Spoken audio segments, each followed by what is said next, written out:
नमस्कार. आजच्या भागाचं शीर्षक आहे फिरायला जाऊया. जेवणानंतर तोतोचान इतर मुलांबरोबर खूप खेळली. सगळे परत वर्गात गेले तेव्हा बाई वाटच बघत होत्या.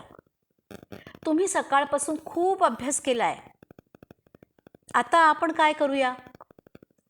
तोतोचाननं काही सुचवायच्या आधी सगळी मुलं म्हणाली, बाई आपण फिरायला जाऊया. चला, बाई म्हणाल्या आणि सगळे वर्गाच्या दाराकडे निघाले सुद्धा. तोतोचान आईबाबांबरोबर फिरायला जायची, पण वर्गाबरोबर फिरायला जायचं ही कल्पनाच तिला धक्कादायक होती. तिला फिरायला जायला आवडायचं, त्यामुळे ती जास्त चौकशा न करता त्यांच्यात सामील झाली. नंतर तिला समजलं की जर त्याने नीट अभ्यास केला, बाईंनी फळ्यावर लिहून दिलेलं सगळं कामं केली, तर बाई नेहमीच दुपारी फिरायला घेऊन जायच्या. इतरही सगळ्या वर्गामध्ये अशीच पद्धत होती.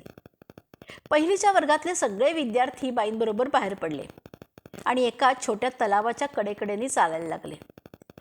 तलावाच्या दुतर्फा नुकताच बहर येऊन गेलेली चेरीची झाडं होती. मोहरीच्या पिवळ्या फुलांचं शेत समोर क्षितिजापर्यंत पसरलं होतं. आता तो तलाव नाहीसा होऊन फक्त इमारतींचं जंगलच झालंय तिथं. पण त्या काळी मात्र जियुगा ओकामध्ये जवळजवळ सगळी शेतीच होती. आपण कोहोसुन बुत्सूच्या मंदिरापर्यंत जाऊया, ती झग्यावर सशाचं चित्र असणारी मुलगी म्हणाली. तिचं नाव होतं साक्कोचान.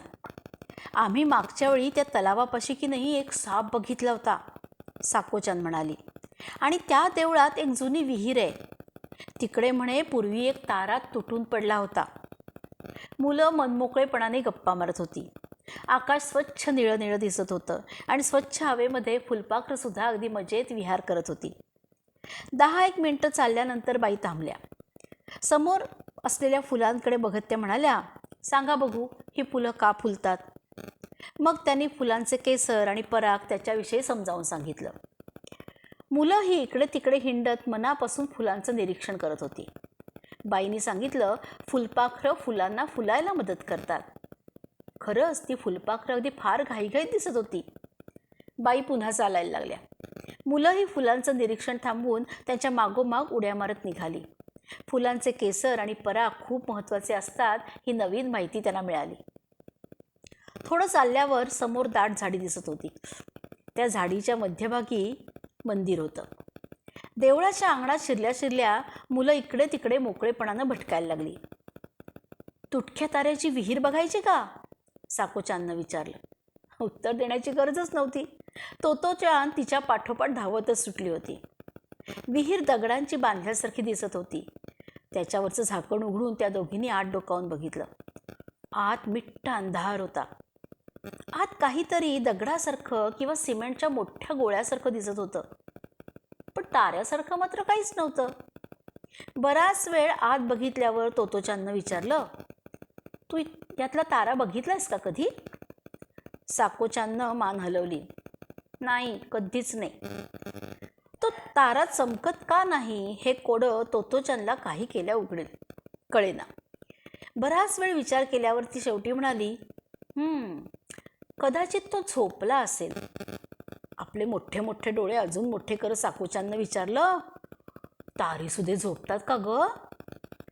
अगं मला वाटतं तो दिवसा झोपत असेल आणि रात्री उठून चमकत असेल, तोतोचाननं घाईघाईनं सांगितलं, कारण तिला सुद्धा खात्री नव्हती. मग सगळे एकत्र येऊन देवळाभोवती खूप हिंडले. मोठ्या गाभाऱ्यामधल्या बुद्धाचा पुतळा तिथल्या अंधुक अंधुक प्रकाशात त्यांनी बघितला. ते पाऊल म्हणे टेगू नावाच्या लांब नाकाच्या वेताळाचं होतं. तलावाच्या आजूबाजूला भटकत नौकाविहार करणाऱ्या माणसांना हात हलवून टाटा करत ती मुलं खूप हुंदडली, अगदी मनसोक्त खेळली.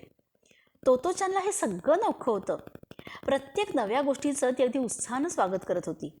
चला, परत जायची वेळ झाली, बाई म्हणाल्या. सूर्य मावळतीला गेला होता आणि मुलं परत पिवळ्या फुलांच्या शेताच्या रस्त्यानं शाळेकडे निघाली होती.